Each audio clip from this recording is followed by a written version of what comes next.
Bien, continuemos con la clase. Ya habíamos visto el alfabeto, los signos de puntuación, los diptongos, algo de vocabulario, las vocales, y también vimos lo que son los verbos, ¿verdad? Recordando un poco, por ejemplo, vimos esto, el verbo que en griego es pisteo. ¿Qué significa? ¿Qué significa? Fe, creer, muchos traducen creer. Vimos las desinencias y dijimos que los verbos siempre traen desinencias con las cuales se conjugan y podemos identificarlos además, ¿verdad? Tanto en singular como en plural, en primera, segunda y tercera persona. Dijimos que solo hay que memorizar este cuadro para luego poder saber si una determinada palabra en griego es verbo o es sustantivo o es adjetivo o qué forma gramatical tiene esa palabra. ¿Sí? Entonces ya vimos esto. Vimos el ejemplo. Ahí está, pisteo. Primera persona singular. Yo creo. Pisteis, tú crees. Pistei, él cree. Y acá está el plural. Pisteumen, nosotros creemos. Pisteuete, vosotros creéis. Y pisteusin, ellos creen. Ellos o ellas también puede ser en femenino, creen. Es el verbo como tal. Y pusimos un ejemplo además, ¿verdad? ¿Recuerdan? Aparte de este, es la desinencia para recordar. Y ahí está el ejemplo 2. El ejemplo 2 con otro verbo que también aparece muchas veces en el Nuevo Testamento. Ginosco. ¿Qué significa? Conocer, entender, saber. Tiene varias connotaciones esta palabra. La primera connotación es conocer. Y normalmente en el Nuevo Testamento hay dos palabras, ¿no? Ginosco y oidas. Y Jesús usa estas dos palabras constantemente. Una hace referencia a una cosa y la otra a otra. Que vamos a ir viendo esto en el transcurso del curso, valga la redundancia. Pero ginosco, hermanos, es el verbo conocer. Y nosotros ya conjugamos este verbo. Y está en la diapositiva. Para conjugar, simplemente hay que memorizar la desinencia y ya, no es más. Algo importante, hermanos, este verbo que estamos viendo, el verbo básico, es un verbo en tiempo presente, modo indicativo, voz activa, primera persona en este caso, segunda en este y tercera en este caso, tanto en singular como en plural. Dijimos que el verbo tiene cualidades, ¿verdad? Características. Y esas cualidades lo vimos. Ahí está el verbo conjugado en todas sus personas, tanto en singular como en plural. Ya tocamos hasta ahí en la anterior clase, hasta ese punto. Veremos ahora algunas características del verbo, las cuales ya les mencioné. Les mostré esta tabla, que el verbo ginosco aparece aproximadamente 223 veces en el Nuevo Testamento. Es una palabra muy importante. Normalmente los gramáticos lo que hacen es, cuando una palabra aparece más de 50 veces, lo catalogan como una palabra sumamente importante, la cual debe memorizarse. Y esta es una de ellas, porque aparece 223 veces. Ya sea con diferente connotación, saber, aprender, entender. Por ejemplo, aquí, informar, etc. Lo que hemos hecho es coger estas palabras que aparecen más de 50 veces y ponerlas en el vocabulario, por ejemplo, como las 3 que ya vimos, ¿verdad? Y esta palabra es muy importante que ustedes lo memoricen, hermanos. Miren, es más, casi en todos los libros del Nuevo Testamento está esta palabra. Mateo, Marcos, Lucas, Hechos, Romanos, 1 Corintios, Gálatas, Efesios y hasta Apocalipsis, la palabra ginosco. O sea, prácticamente en cada libro de la Biblia existe una palabra en griego ginosco. Y es muy importante memorizar esta palabra. Ahí está la tabla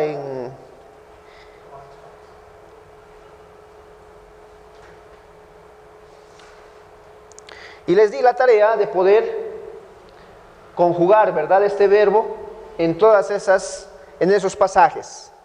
Y ya lo hicimos. Ahí está. Y toca tal vez ver las cualidades del verbo.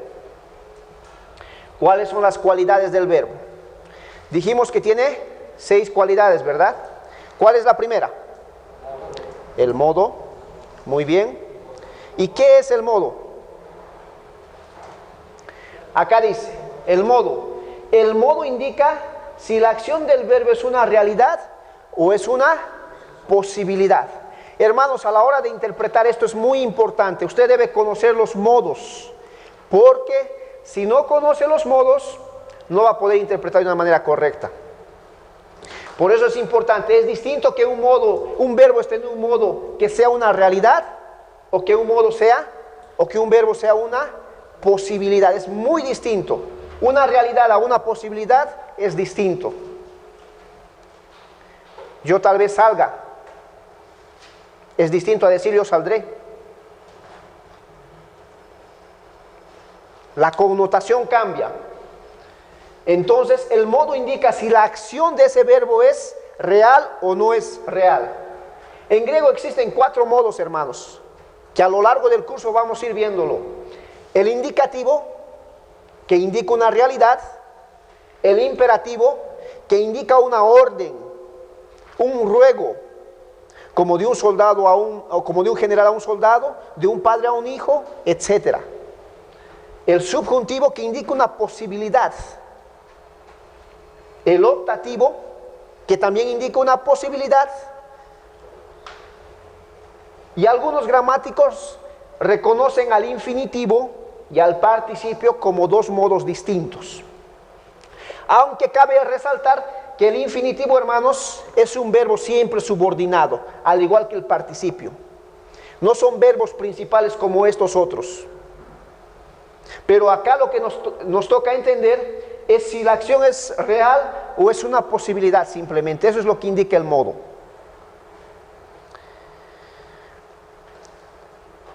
Pero tiene una segunda característica, la voz. La voz se relaciona con la acción del sujeto. La pregunta que se debe hacer es, ¿quién hace la acción del verbo? Y en griego, hermanos, existen 3 voces. La voz activa, la voz pasiva, como en el español hay 2, ¿verdad? Activa y pasiva. Pero en griego además hay otra voz, que es la media, como en estadística más o menos. La voz activa, hermanos, indica que el sujeto hace la acción en beneficio del complemento directo. La voz pasiva, el sujeto es el que recibe la acción del verbo. Y en la voz media, el sujeto hace la acción del verbo en beneficio de él mismo. Lo vamos a ver en el transcurso del curso. En este curso veremos la voz activa más que todo. En griego 2 ya veremos la voz pasiva y la voz media.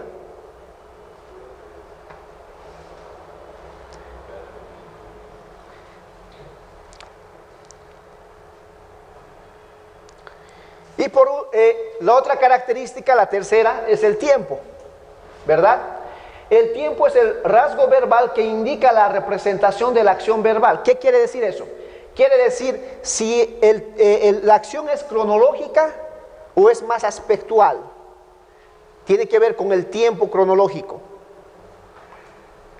Tiene que ver con el tiempo. Y existen 6 tiempos en griego. El presente, es lo cual vamos a ver hoy. El imperfecto, el auristo, que es el verbo más difícil de entender, uno de los verbos más difíciles de entender, porque llevan muchas connotaciones. Y ya lo vimos en el anterior año, que este tiempo es un tiempo complicado, hermanos. Y yo les insto a poder hacer un estudio completo del Nuevo Testamento sobre este tiempo. No hay alguien que haya clasificado en todo el Nuevo Testamento los auristos con todas sus connotaciones.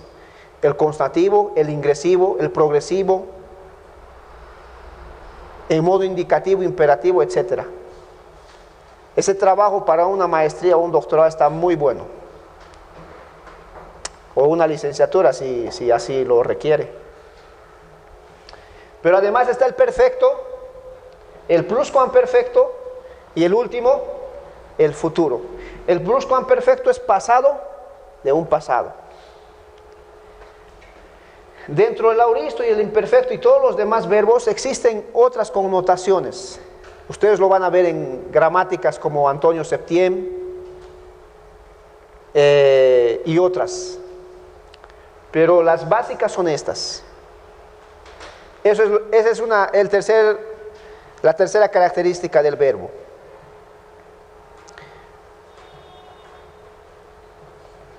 La cuarta, la persona señala si el sujeto es quien habla o de quién se habla o con quién se habla.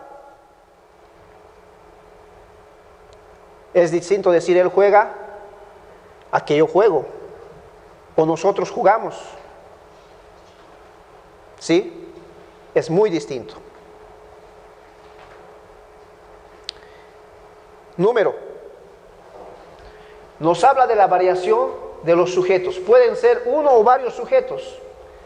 Existen dos simplemente. El singular y el plural. En hebreo existen tres, ¿verdad? ¿Cuál más existe? ¿Ah? El dual. Listo. El último verbo, hermanos. Durante la historia de la gramática se ha añadido la última característica, se ha añadido esta característica, que es la característica aspectual, el aspecto del verbo. Y esto, mis hermanos, ha ayudado bastante, pero a la misma vez ha complicado en cierto sentido. Porque el aspecto del verbo indica si la acción es continua, es puntual, iterativa o es lineal. No es lo mismo decir murió a moría. No es lo mismo. Caminó a caminaba. Entonces el que se encarga de hacer eso es el aspecto. Si es puntual, es iterativo, es lineal. Esas son, mis hermanos, las 6 características del verbo. Lo primero para interpretar la Biblia es conocer el verbo y sus características. Si tú sabes eso, tú puedes interpretar ya ahora algunos verbos del Nuevo Testamento. Porque tú sabes cuáles son las características. Es lo primero, hermanos, la primera clave para interpretar el Nuevo Testamento. Conocer las características del verbo. Entonces, en este capítulo veremos el modo indicativo, que eso da la idea de una realidad, una acción real. La voz que veremos será la voz activa, el sujeto haciendo la acción del verbo en beneficio del complemento directo, el tiempo presente.